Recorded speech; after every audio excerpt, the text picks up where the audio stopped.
صحیح ہے نا. اس کے بعد یہ نہیں سوچے کہ یہ کیوں نہیں ملا اور وہ کیوں نہیں لکھا ہوا ہے. ایسے لکھا ہوا ملے گا بھی نہیں مجھے اور آپ کو. تو یہ تو بہت اللہ نے بلکہ رعایت کی ہے ہمارے اوپر. اس کے بعد دیکھیں کہتے ہیں 116 میں وَإِن تُطِعْ، اور اگر آپ پیچھے چلیں گے، آپ پیروی کریں گے اکثریت کی، من فی الارض، جو زمین میں، یضلوک، تو آپ کو بھٹکا دیں گے، عن سبیل اللہ، اللہ کے راستے سے. ان یتبعون، نہیں وہ پیروی کرتے ہیں، الا الظن، مگر گمان کی، وان هم، اور نہیں ہے وہ، الا یخرصون، مگر کیا کر رہے ہیں، اٹکلیں دوڑا. کہتے ہیں کہ اگر آپ اکثریت کی بات ماننا شروع کر دیں، اگر میں اور آپ فالو کرنا شروع کر دیں کن کو، میجورٹی کو، جو زمین میں ہے، وہ آپ کو اللہ کے راستے سے بھٹکا دے گی. دیکھ لیں، ہم کہتے ہیں سارے لوگ تو یہ کام کر رہے ہیں تو ہم یہ نہیں کریں. تو سارے لوگ کیا غلط کہہ رہے ہیں؟ تو اللہ کیا کہہ رہے ہیں؟ یہ سب کی اگر باتیں ماننی تم نے شروع کر دی نا، تو یہ تو تمہیں زمین سے بھٹکا کے چھوڑیں گے. اور یہ نہیں پیروی کر رہے مگر گمان کی کر رہے ہیں، اور نہیں ہے یہ مگر کیا کرتے ہیں، ان کا کام صرف یہ کہ اٹکلے دوڑا رہے، اور کوئی کام نہیں ہے ان کا. یہ تو صرف اپنی قیاس آرائیاں کر رہے. اور اس میں اب ان کے اوپر کیا ضرورت ہے، مطلب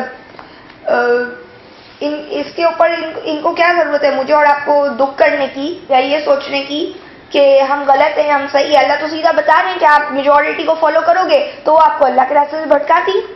اور آج سب سے بڑا رونا ہی نہیں ہوتا ہے جب سب یہ کام کر رہے تو ہم کیا الگ اپنی دنیا بنا کے بسنا شروع ہو جائیں. تو کوئی بات نہیں، یہاں پہ بات یہی لکھی ہوئی ہے، کیونکہ وہ کس کی پیروی کرے، وہ گمان کی. وہ کس کی پیروی کرے، جن کی کوئی حیثیت نہیں، گیسز کے اوپر اپنی زندگی گزارے. یعنی گیس یا کوئی رسک لیا جا سکتا ہے اللہ کے معاملے میں کہ میں اور آپ یہ بولنا شروع کر دیں کہ اللہ تعالیٰ بھائی قیامت کے دن یہ کر دیں گے یا ہماری نجات ہو جائے گی. اس کے اوپر کوئی ہم رسک لے سکتے ہیں کہ شاید اس سے نجات ہو جائے، شاید اس سے ہو جائے. تو اس لیے اللہ کہہ رہے ہیں کہ چھوڑ دو، جن کو جو بولنا ہے بولتے رہیں، آپ نے ان کے پیچھے نہیں چلنا ہے. یہ دیکھیں نبی صلی اللہ علیہ وسلم موجود ہے تب بھی مسائل موجود ہیں. ہم سمجھتے ہیں آج ہمارے لیے سارے مسئلے آ گئے، حالانکہ یہ اس وقت سے مسئلے چل رہے اور لوگوں کو نہیں سمجھ میں آ رہا کہ کیسے اسلام کی طرف آئے، کیا مطلب ہے، یعنی حقیقت کیا ہے، سچ کیا ہے. نبی صلی اللہ علیہ وسلم کتنے سچ بول رہے ہیں، ان کے لیے بھی اتنا ہی بڑا پرابلم ہے. آج میرے اور آپ کے لیے بھی یہی پرابلم. تو تھوڑا سا اپنا دماغ تو لڑانا پڑے گا اور کیا کرنے، شک کرنے والے مت بنے. بار بار یہ بات بولی جا رہی ہے. اور اکثریت کو مت دیکھیں، اکثریت غلط کرتی ہے.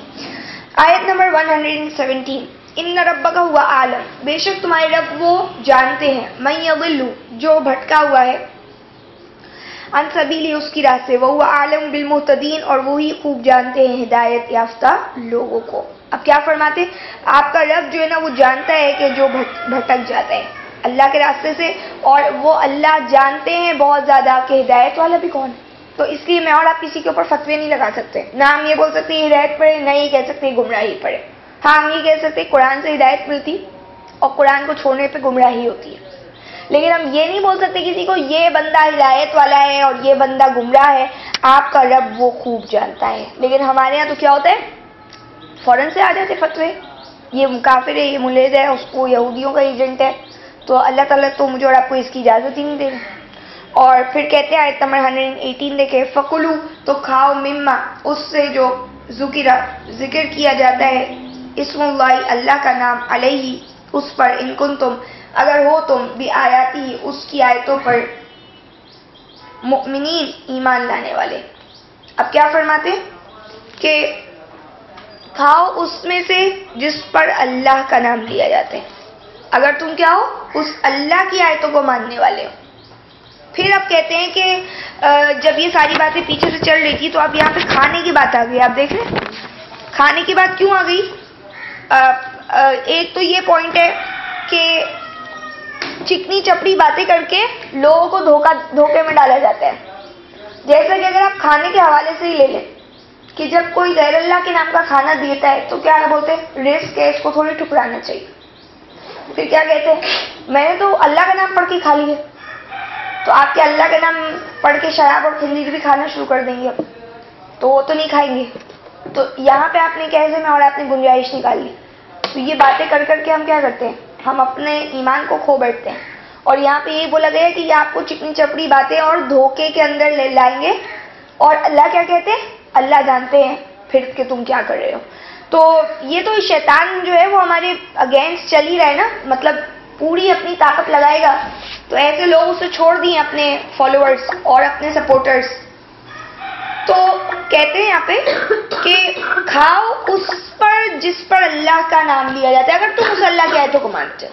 اچھا، کھانے کی بات اگر آپ پھر ایک اور اس سے دیکھ لیں کہ کھانا جو ہے سورہ انعام ہے نہیں، انعام میں چوپایوں کا تذکرہ ظاہر ہے آنا ہے، اور ابھی آپ دیکھیں گے یہیں سے آگے جو ہے وہ ساری باتیں شروع ہو جائیں گی، یعنی انعام سے متعلق جو لوگوں کے عقائد تھے خود ساختہ، جو ابھی آپ کی بیس بنائی جا رہی ہے کہ کسی بھی اس چیز کو نہیں ماننا جو اللہ تعالیٰ نے نہیں حکم دیا ہے قرآن میں، یا اللہ کے علاوہ کسی کو حکم نہیں بنانا، فیصلہ کرنے والا نہیں بنانا۔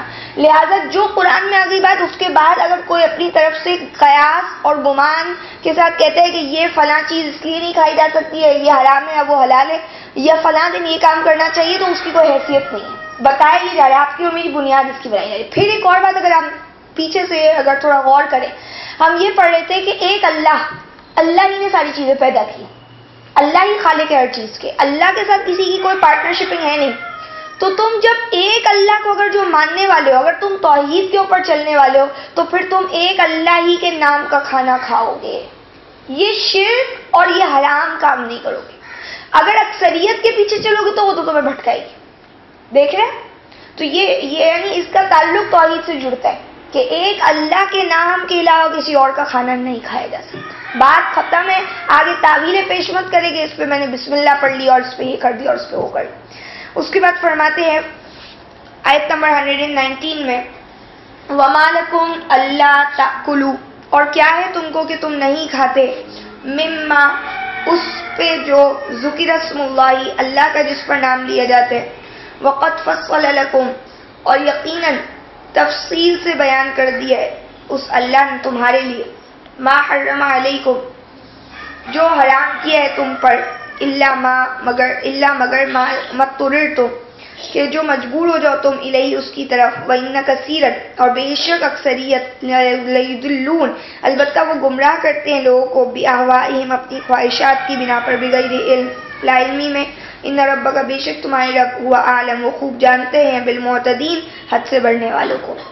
اب کہتے ہیں کہ تم کو کیا ہو گئے کہ تم نہیں کھاتے اس پر جس پر اللہ کا نام لیا جاتا ہے، حالانکہ تم پر اس کی تفصیل بیان کی جا چکی ہے، یعنی تم پر بالکل کھول کر بات بتا دی ہے، پھر تم کو کیا پرابلم ہے؟ جس پر اللہ کا نام ہوتا ہے وہ نہیں کھاتے، جس پر اللہ کا نام صرف نہیں لیا گیا وہ کھا لیتے ہو، تو یہ کیسی بات ہے؟ جس پر اللہ کا نام لیا گیا اس کو حرام کرنا جائز نہیں، اور جو حرام ہے اس کو حلال کرنا جائز نہیں۔ یہاں جو بات بولی جا رہی ہے، اب آگے آپ پڑھیں گے تو آپ کو پتہ چلے گا کہ لوگ اللہ کا نام جس کے اوپر تھا تو بھی نہیں کھا رہے تھے، کیوں؟ ان کے اپنے عقائد جو انہوں نے خود ساختہ بنائے ہوئے تھے، اور کہا سوائے جو مجبور ہو جائے تم میں سے اس کی طرف، یعنی کہتے ہیں کہ تم پر تفصیل تو اللہ نے بیان کر دی حرام کی، تو جو حرام کھائے گا بھی تو کب کھا سکتا ہے؟ جب مجبور ہو جائے۔ مجبوری جو ہے وہ یہ نہیں ہے کہ فلاں جگہ سے دعوت آئی ہے تو اس لیے وہ میرے فلاں لگتے ہیں اور فلاں رشتے دار ہے، اس لیے جو ہے میں مجبور ہوں اور مجھے جا کے کھانا پڑے گا۔ اگر آپ کو کوئی یہ بات کہتا ہے یا ہمارے آپ کے دل میں یہ بات آتی ہے کہ یہ چیز اس طرح سے جائز ہے، تو ان کو بتائیں کہ آیت نمبر 23-24 توبہ میں اللہ فرماتے کلیئرلی 9 کی 23 اور 24 میں کہ قُلْ إِنْ كَانَ آبَاؤُكُمْ وَأَبْنَاؤُكُمْ، اگر کہہ دیجئے اے نبی کہ اگر تمہارے باپ، تمہارے بیٹے اور تمہارے بھائی، ان کو اگر تم اولیاء بنا رہے ہو جبکہ وہ محبوب کرتے ہیں، رکھتے ہیں اس وقت کفر کو ایمان کے بدلے، تو جو بھی ان کے ساتھ دوستی کرے گا اس وقت وہ ظالم ہوگا۔ تو جو باپ بھائی جو ہیں اگر وہ بھی اس وقت جب وہ اللہ کے خلاف آپ کو حکم دے رہے ہیں تو میں اور آپ ان کو محبوب ہو رہے کفر ایمان کے بدلے، ایمان کے کمپیریزن میں، تو میں اور آپ کو ان کا اولیاء نہیں بننا اس وقت۔ جیسے کہ والدین کے حوالے سے کہا ان کی بات مت مانا اور ان سے دنیا میں نارمل سلوک کرنا، جیسے اچھا سلوک کرتے ہو آپ، لیکن اس وقت ان کی بات نہیں ماننا۔ تو یہاں پہ جب یہ ایک آیت ہے ہمارے پاس بنیاد ہے نا، اللہ سے زیادہ تو کسی چیز کی کوئی پرواہ ہی نہیں، اللہ کے حکم کے آگے اگر میں اور آپ نے کسی کو ترجیح دی تو یہ بھی تو شرک ہے۔ دوسری بات یہاں پہ یہ کہ جو اب آپ پھر اسی سورت کی آیت نمبر 145 میں پڑھیں گی کہ وہ اللہ نے بتایا ہے اے نبی کہنے آؤ، اللہ فرمانے ان کو آپ کہیے میں تو پاتا ہی نہیں کوئی چیز حرام سوائے جو 4 چیزیں حرام ہیں، اور وہ 4 چیزوں کے پاس جو بات جو کہا کہ کون کھا سکتا ہے، جو مجبور ہو جائے، حد سے بڑھنے والا نہ، اور نہ ہی بغاوت کرنے کے لیے، گناہ کے لیے نہ کھائے، اور نہ پیٹ بھر کے کھائے گا، اور نہ ہی ایسے ہی فن کے لیے یا کسی کی بات رکھنے کے لیے کھا رہے۔ تو وہ مجبوری کون سی ہے؟ جب بندہ مر رہا ہے۔ یہ مطلب کلیئر بات ہے، اس کے اوپر کسی کو کوئی ڈاؤٹ نہیں ہونا چاہیے. اور فرماتے اکثریت تو کیا کرتی ہے، لوگوں کو اپنی خواہشوں سے لا علمی میں گمراہ کر رہی ہوتی. دیکھیں وہ علم نہیں رکھتے اس لیے گمراہ کر رہے ہوتے. تو میں اور آپ کو جو بے علم لوگ ہیں نا ان کی تو بات بالکل نہیں سمجھنی چاہیے، اور جو علم والے ہو ان سے علمی طریقے سے بات کریں، ان کو بولے دلیل ہے قرآن سے بتائیں. جو علمی لوگ ہیں ان سے علمی طریقے کی بات ہوگی، جو جاہل ہے ان کی تو بات ماننے کا کوئی سینس ہی نہیں. کہہ رہے نا وہ تو آپ کو بھٹکائیں گے اپنی خواہشات کی وجہ سے اور لا علمی کی وجہ سے، تو بات ہی ختم ہو جاتی ہے. ہم کیوں ان سے ایڈوائزز لے رہے ہوتے جن کے پاس کوئی نالج نہیں ہوتی قرآن کی، کوئی سینس بنتا ہے اس بات کا. اور اگر ہمارے اپنے پاس نالج نہیں ہے تو ہمیں خود کو جا کے سرچ کرنا چاہیے، ہمیں خود کو جا کے قرآن دیکھنا چاہیے بجائے اس کے کہ اپنی مرضی چلائیں. آیت نمبر 120 وَذَرُوا ظَاهِرَ الْإِثْمِ وَبَاطِنَهُ، اور چھوڑ دو ظاہری گناہ کو، وباطنہ اور اس کے باطن کو. ان الذین بے شک وہ لوگ یکسبون الاسم جو کماتے ہیں گناہ سے، یجزون جلد و بدلہ دیے جائیں گے، بما کانوا یفترون ان گناہوں کا جو وہ کماتے تھے. کہتے ہیں ظاہری گناہ بھی چھوڑ دو اور باطن بھی اس کا، گناہ کا ظاہر اور اس کا باطن دونوں چھوڑ دو. یعنی ایک گناہ آپ کو مجھے سامنے نظر آتا ہے، کیا کچھ لوگ جوا کھیل رہے ہیں اس سے پیسہ ایک بندہ کما لیا، سامنے کی برائی نظر آ رہی سارے لوگ دیکھ رہے. ایک باطن کا گناہ یہ کہ میں اگر یہاں پہ بیٹھ کے غیر اللہ کے نام کا کھانا کھا رہی ہوں تو کسی کو پتہ ہی نہیں کہ اس کے اوپر غیر اللہ کا نام نہیں ہے، لیکن مجھے پتہ ہے. نہ ظاہری کھا سکتے ہیں. اچھا اگر ظاہری گندگی پورک اگر آپ کے سامنے پیش کر دیا جائے سور، تو وہ تو آپ نہیں کھاؤ گے، بھائی سور ہے. اور غیر اللہ کے نام کا کھانا کسی کو دکھ نہیں رہی، اس کی گندگی، اس کی نجاست جو کہ آپ کی اور میری روح کو نقصان دیتی ہے، جو میرے اور آپ کی ایمان کے اوپر اتنا بڑا جو ہے وہ لگاتی ہے، نقصان دیتی ہے، تو اس کو کوئی نہیں منع کرے گا، وہ کھانا کوئی غلط نہیں ہے. اگر کوئی کسی کا لوٹ کر پیسہ کھائے گا تو برا سمجھا جائے گا. اگر وہ اپنے عقائد باطلہ اس کے اوپر رکھے گا اور کوئی خواہ مخواہ کی پتہ نہیں نظر نیاز اور منتیں مانے گا تو اس کو کوئی برا نہیں سمجھے گا. تو وہ بھی تو اتنا ہی برا ہے نا جتنا وہ ہے. اور دوسری بات یہاں پہ یہ کہ جب ایک چیز میں اور آپ کسی کے سامنے جب وہ گناہ نہیں کر سکتے تو چھپ کے بھی کیوں کرتے ہیں؟ اللہ کہہ رہے ہیں جو ظاہری گناہ ہے اس کو بھی چھوڑ دو، اور جو باطن کا ہے گناہ یعنی وہ جو چھپا کے میں اور آپ کر رہے ہوتے وہ بھی چھوڑ دو. اور ایک گناہ وہی والی بات ہے، اگر سامنے جو ہے وہ ایک اولاد ہے تو وہ بندہ اس کو نہیں قتل کرتا، لیکن پیٹ میں جو اولاد ہوتی ہے اس کو ابورٹ کرا دیتا ہے جا کے. تو یہ ظاہر کا گناہ اور باطن کا گناہ. اس طرح کی آپ کو کئی مثالیں مل جائیں گی. ہمارے یہاں لڑکے لڑکی کو عام اگر لڑکا لڑکی بیٹھ کے جو ہے وہ رنگ سیریمنی کر لیں اپنی تو گناہ ہو جائے گا، کیونکہ وہ باطنی طور پہ کریں گے سب کے سامنے. اگر سٹیج ان کے لیے بنایا جائے اور پورے ایونٹ مینیج کیا جائے اور اس کے بعد ان کو جو ہے نا وہ رنگ سیریمنی ہوگی کیونکہ وہ بڑوں کے سامنے ہوگی تو اس لیے وہ منع نہیں ہوگی. تو کیا بے حیائی نہیں ہوگی اس وقت؟ ان کی کوئی نکاح تو نہیں ہوا تھا نا اس وقت بھی. تو ظاہری گناہ ہے یا باطنی گناہ ہے، دونوں کو اللہ تعالیٰ کیا کہہ رہے ہیں؟ چھوڑ دو. گناہ تو گناہ ہے نا، اس کو یہ تھوڑی دیکھیں گے کہ سب کے سامنے دکھا کے کیا جا رہا ہے یا پیچھے سے کیا جا رہا ہے. اس کی کوئی حقیقت نہیں ہے اور اس کی اجازت بالکل بھی نہیں ہے. اللہ کہتے ہیں جو گناہ اس طرح کمانے نا ان کو بدلہ ملے گا جو وہ کمائی کرے. تو یہ کھانے سے متعلق جب یہ بات آئی ہے تو وہ یہی ہے کہ اوپری نجاست مجھے اور آپ کو نظر آ جاتی. کھانا اگر برا ہے تو میں اور آپ نہیں کھائیں گے. دکھ رہا ہے کہ سڑا ہوا ہے یا اس میں سے بدبو آ رہی تو ہم نہیں کھائیں گے. لیکن آپ دیکھیں کہ اگر وہ کھانا جو ہے وہ غیر اللہ کے نام کا ہے تو اس سے زیادہ بدتر ہے لیکن وہ کھا لیں گے. تو کسی صورت بھی جائز نہیں ہے. حرام کی کمائی کا کھانا یا کسی کو لوٹ کے کھانا دونوں ایک ہی بات ہے. پھر فرماتے ہیں 121 میں وَلَا تَأْكُلُوا اور مت تم کھاؤ مما اس میں سے لم یذکر اسم اللہ جس پر نہ لیا گیا اللہ کا نام علیہ اس پر. وَإِنَّهُ لَفِسْقٌ اور بے شک وہ البتہ فسق ہے. وَإِنَّ الشَّيَاطِينَ اور بے شک شیاطین لَيُوحُونَ البتہ وہ ڈالتے ہیں إِلَىٰ أَوْلِيَائِهِمْ اپنے دوستوں کی طرف وہ شکوک شبہات لیجادلوکم تاکہ وہ تم سے جھگڑا کریں. وَإِنْ أَطَعْتُمُوهُمْ اور اگر تم سب نے ان کی بات مان لی انکم لمشرکون بے شک تم بھی البتہ مشرک ہو جاؤ گے. اب دیکھیں کہ فرمایا مت کھاؤ اس میں سے جس پر اللہ کا نام نہیں لیا جاتا اور بے شک وہ البتہ نافرمان. پیچھے بولا تھا تم کو کیا ہو گیا کہ تم وہ نہیں کھاتے جس پر اللہ کا نام لیا جاتا ہے، یعنی صرف اللہ کا نام لیا جاتا ہے.